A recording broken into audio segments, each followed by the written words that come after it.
Reubeuss TV mooy suñu télé. La chaîne de la vérité. tasaare leen ko. Forcément beaucoup d'acteurs, d'entités, puisqu'il faut renvoyer une image de la coalition. Vous comprendrez que les choix parfois sont humainement difficiles. Parce qu'il faut parfois sortir des compagnons de longue date pour faire la place à d'autres, voilà, ñoo xam ne ñu ngi ci coalition bi. Donc du lu yomb forcément, mais en même temps aussi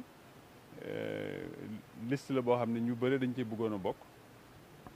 Loolu itam dañ ciy sant yàlla parce que dafa dal seen xel ba tey ñu jàpp ni liste bi moo baax ci plateau ñu bëgg ci bokk. Moo tax il fallait que ñu ubbi suñu bunt yaatal ñëpp. Et l'idéal c'était ça, que le maximum doomi plateau de qualité yu xam gox bi ànd jàpp ni liggéey bi ñuy def boobu ba léegi en tout cas gis nañ ci seen bopp, am nañ ci yaakaar que jàpp nañ dafa war a continuer. Donc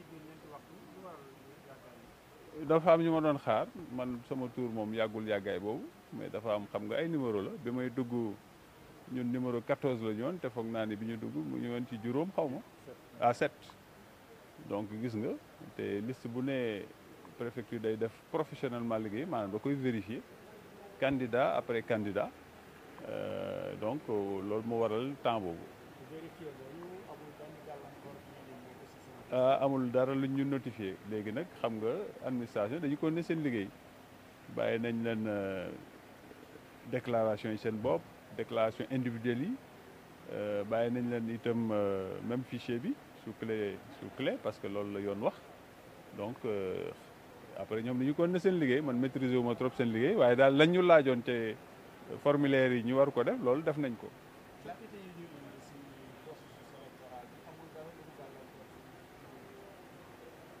Mais processus électoral bi amul coppite lu dul lu jëm ci leeral, parce que principal coppite bi mooy que ni tey am na visibilité ci ñi nar a dugg ci bañ gàcce yi, parce que bu ñu fay dugg xam nañ kan la ñuy tabb maire.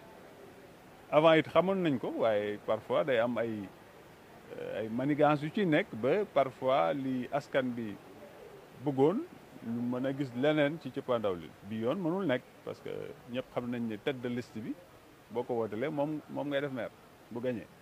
Donc loolu pour man clarification la du jeu politique. C'est bon que kii dem xam kan lay voter, voilà, li muy tànn mu leer ci boppam, donc juumte du am.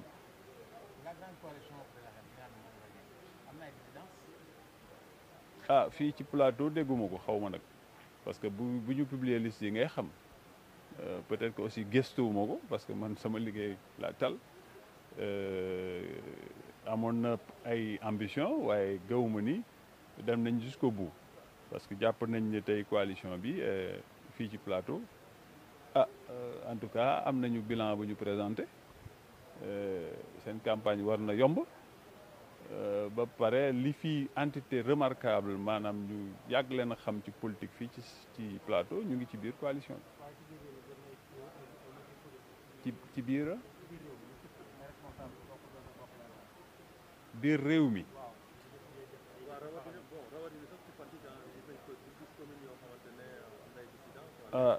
Waaw loolu de ngeen vraiment pour bañ a wax lu ma maîtriser wul, parce que yéen ñi sax da ngeen ma koy yëgal, mënuma ci xuus parce que yëguma ko, xawma ko. C'est vrai que xam nga ñaari fan yi presque vraiment ñun par exemple tey dafa jafe woon, parce que dañu amoon conseil des ministres. Il fallait ñu def suñu liggéey ba mu yemb, dem continuer ji eggali suñu liste yu jafewul, waaye nag bu dee da ngay waxtaan ak say nawle parfois jusqu'au dernier moment man nga soppi, parce que mën nga def liste ba pare sa nawle ne la xoolal ñun de vraiment gisuñu suñu bopp par rapport ak suñu dayoo ci la ñu def. Justement loo gis ci cumul de fonction yi, parce que yaa ngi wax léegi da ngeen di am conseil de fonction yi en tant que ministre et maire, lan nga gisee loolu? Waaw, mais xam nga da nga ne cumul de fonction yooyu yëpp dañ ko war a jàngat. C'est des approfondissements yoo xam ne nit ñi dañ ko war a jàngat avec l'expérience. Mais damay wax sénégalais toujours ñuy xool, parce que man balaa may nekk ministre j'étais directeur financier d'une des plus grandes entreprises de la sous-région, waxuma sax Sénégal. moo mas a doon sama métier donc dama mas a yor sama métier boo xam ne daf may dundal donc Sénégalais nañ bàyyi xel ci loolu parce que maire dundalul nit en tout cas bon man de dundaluma parce que doo aussi jaar fi nga jaar ba yor carrière bi nga yor pour peut-être ñëw parce que da nga bëgg jëriñ sa askan nga wàcce diviser say revenu par 10 ou je sais pas xam nga mënul nekk donc aussi maire du salarié moo waral d'ailleurs maire indemnité la yor indemnité boobu war nañ ko xoolaat bu ñu bëggee méngale koog leneen parce que boo nee cumul il faut sauf si bu dee dañ bëgg niveler par le bas maanaam ku amul leneen lu mu téye rek mooy ñëw nekk maire mais si on veut de la qualité des ressources humaines de qualité dans les collectivités territoriales pour ñu développer ko mais il faut que cadres yi il faut que voilà et cetera les bons profils dugg ci mais loolu bu ñu ci duggee soit dañu mën a téye seen métier di ko dundee que le médecin puisse être maire que l'architecte puisse être maire que l'ingénieur génie civil puisse être maire mais il faut pas être étonné bu ñu ko soxlaa feneen comme poste ministériel que ñu mën ko def.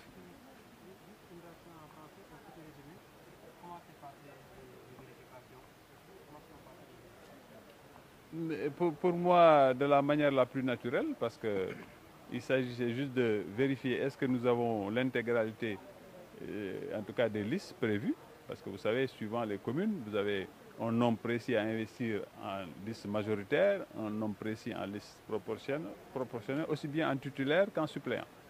Donc les gens ils vérifient cela et vérifient la qualité de tout ce que vous avez investi.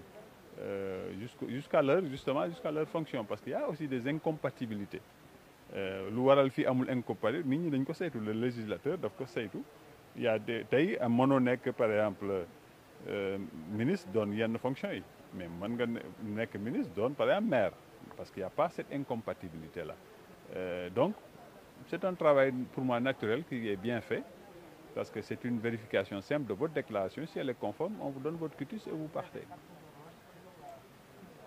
Non, j'ai fait peut-être 4 tours d'attente parce qu'il y a des gens qui étaient avant moi. Il y a des listes qui sont arrivées avant moi. Moi, quand je suis arrivé, j'avais le numéro 14 et je crois que je suis tombé avec celui qui avait le numéro 7 en traitement.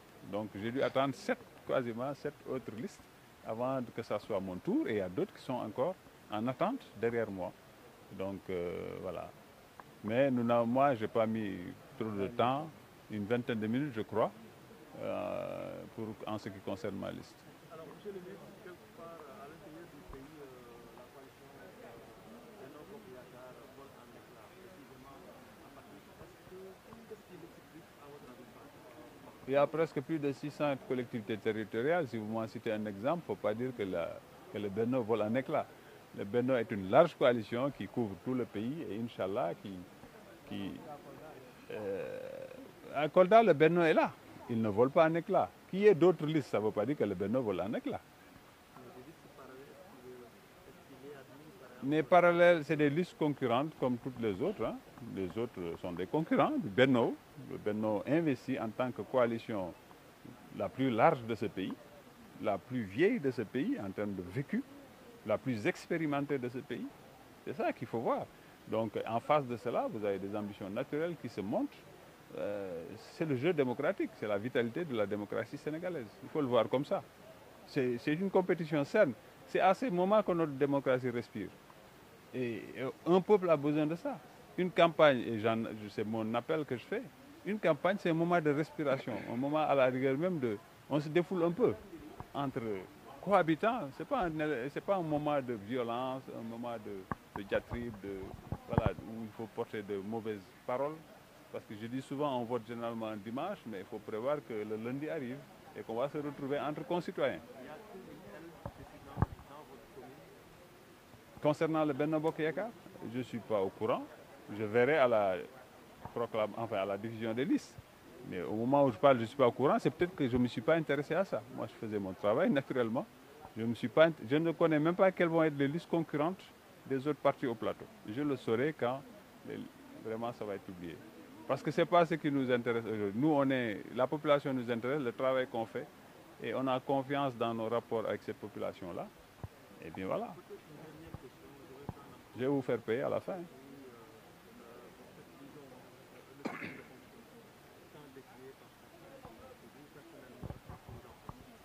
Mais le cumul de fonctions, pour l'instant, la législation sénégalaise est claire.